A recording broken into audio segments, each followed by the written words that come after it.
महंगाई की मार झेल रही जनता के लिए राहत भरी खबर आई है। साल दर साल आसमान छू रही कीमतों पर ब्रेक लगता नजर आ रहा है। सब्जियों और खाने पीने के सामान के दाम में कमी देखी जा रही है। बिजली और ईंधन की कीमतें भी नीचे आई हैं और इसका असर देश की रिटेल इन्फ्लेशन यानी खुदरा महंगाई दर पर साफ झलक रहा है। दरअसल देश की रिटेल महंगाई में गिरावट दर्ज की जा रही है। लगातार बीते कुछ महीनों से महंगाई दर में कमी आई है और ये 18 महीने के निचले स्तर पर पहुंच चुकी है। आइए जानते हैं पूरी खबर इस वीडियो में। अप्रैल में रिटेल महंगाई दर 5% से नीचे आ गई है और इसमें करीब 1% की गिरावट देखने को मिली है। अप्रैल 2023 में रिटेल महंगाई दर 4.7% पर है।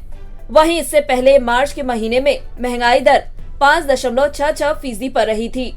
ये लगातार तीसरा महीना है जब महंगाई दर में गिरावट दर्ज की गई है और ये लगातार दूसरा महीना है जब कंज्यूमर प्राइस इंडेक्स आधारित महंगाई दर आरबीआई के तय लक्ष्य 6% से कम रही है। बता दें अप्रैल का ये आंकड़ा देश की रिटेल महंगाई दर का 18 महीनों का लो है। अक्टूबर 2021 में महंगाई दर 4.5% पर पहुंच गई थी। टेबल पर नजर डालें तो जनवरी में रिटेल महंगाई दर 6.52% था, फरवरी में 6.44%, मार्च में ये 5.66% था और अप्रैल में आंकड़ा 4.70% पर पहुंच गया है। एक साल पहले अप्रैल के महीने में महंगाई दर 7.79% थी। चलिए खबर में आगे बढ़ने से पहले एक बार इन्फ्लेशन के पर्सपेक्टिव में खुदरा और थोक महंगाई यानी रिटेल और होलसेल इन्फ्लेशन को समझ लेते हैं। एक कंज्यूमर के तौर पर आप और हम रिटेल मार्केट से सामान खरीदते हैं। इससे जुड़ी कीमतों में हुए बदलाव को दिखाने का काम कंज्यूमर प्राइस इंडेक्स यानी सीपीआई करता है। हम सामान और सर्विसेज के लिए जो औसत मूल्य चुकाते हैं, सीपीआई उसी को मापता है। कच्चे तेल, कमोडिटी की कीमतों, मैन्युफैक्चर्ड कॉस्ट के अलावा कई दूसरी चीजें भी होती हैं, जिनकी रिटेल महंगाई दर तय करने में अहम भूमिका होती है। करीब 300 सामान ऐसे हैं जिनकी कीमतों के आधार पर रिटेल महंगाई का रेट तय होता है। वहीं थोक महंगाई का मतलब थोक बाजार में एक कारोबारी से दूसरे कारोबारी के बीच होने वाले कारोबार से होता है। इसे होलसेल प्राइस इंडेक्स यानी WPI भी कहते हैं। महंगाई का बढ़ना और घटना प्रोडक्ट की डिमांड और सप्लाई पर निर्भर करता है। अगर लोगों के पास पैसे ज्यादा होंगे तो वे ज्यादा चीजें खरीदेंगे। ज्यादा चीजें खरीदने से चीजों की डिमांड बढ़ेगी और डिमांड के मुताबिक सप्लाई नहीं होने पर इन चीजों की कीमत बढ़ेगी। इस तरह बाजार महंगाई की चपेट में आ जाता है। आसान शब्दों में कहे तो बाजार में पैसों का ज्यादा बहाव या चीजों की शॉर्टेज महंगाई का कारण बनता है। वही अगर डिमांड कम होगी और सप्लाई ज्यादा तो महंगाई कम होगी। अगर बात करें मुद्रास्फीति का असर हमारी जेब पर कैसे पड़ता है, तो इसका सीधा कनेक्शन हमारे परचेजिंग पावर यानी कि चीजें खरीदने की क्षमता पर निर्भर करता है।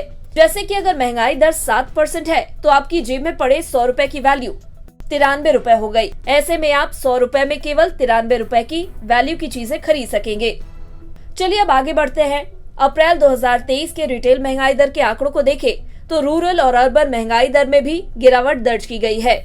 अप्रैल में ग्रामीण महंगाई दर 4.68% रहा, जो मार्च में 5.51% रहा था। अर्बन इन्फ्लेशन रेट 4.85% रहा, जो मार्च में 5.89% पर था। अप्रैल की कोर महंगाई दर 5.2% रही, जो मार्च में 5.8% पर थी। फूड और फ्यूल इन्फ्लेशन में कमी आने की वजह से रिटेल इन्फ्लेशन में कमी देखने को मिली है। एनर्जी की कीमत में भी कमी आई है और अनाज और सब्जियों की कीमतों में नरमी देखी गई है, जिसकी वजह से सीपीआई बेस्ड रिटेल इन्फ्लेशन में गिरावट देखने को मिली है। कंज्यूमर प्राइस इंडेक्स यानी सीपीआई के बास्केट में लगभग आधी हिस्सेदारी खाद्य पदार्थों की होती है। एनएसओ के अनुसार कंज्यूमर फूड प्राइस इंडेक्स अप्रैल में घटकर 3.84% पर आ गया है, जबकि मार्च में ये 4.79% और एक साल पहले की अवधि में 8.31% पर थी।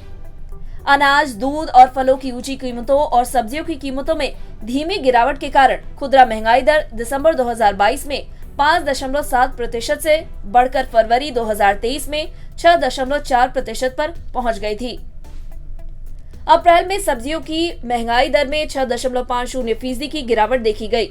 मार्च में ये गिरावट 0.51% रही।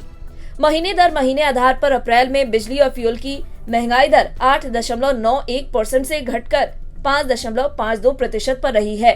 इसके साथ ही देश का इंडस्ट्रियल प्रोडक्शन मार्च में 1.1% बढ़ा, जबकि एक साल पहले की समान अवधि में इसकी वृद्धि दर 2.2% रही थी। वहीं महंगाई में आई गिरावट गरीबों के लिए अच्छी खबर है। बढ़ते प्राइसेस की मार झेल रहा ये वर्ग अब थोड़ी राहत महसूस कर रहा है। एक्सपर्ट्स कहते हैं कि महंगाई दर में आई गिरावट देश की इकोनॉमी के लिए भी गुड न्यूज है। सप्लाई चेन में सुधार और कमोडिटी की कीमत में राहत का भी फायदा मिला है। बता दें, महंगाई कम करने के लिए बाजार में लिक्विडिटी को कम किया जाता है। इसके लिए आरबीआई रेपो रेट बढ़ाता है, जिसकी वजह से हमारे लोन का इंटरेस्ट रेट बढ़ जाता है। अब रिटेल महंगाई के आंकड़ों के बाद उम्मीद की जा रही है कि अगले महीने में 6 से 8 जून तक आरबीआई की मॉनेटरी पॉलिसी की बैठक में रेपो रेट को लेकर नरमी बढ़ती जा सकती है। ऐसे में सस्ते कर्ज की उम्मीद की जा सकती है। आरबीआई गवर्नर शक्तिकांत दास ने खुदरा महंगाई दर में गिरावट पर खुशी जाहिर की है। उन्होंने कहा कि महंगाई दर में गिरावट इस ओर इशारा कर रहा है कि मॉनेटरी पॉलिसी सही दिशा में जा रही है।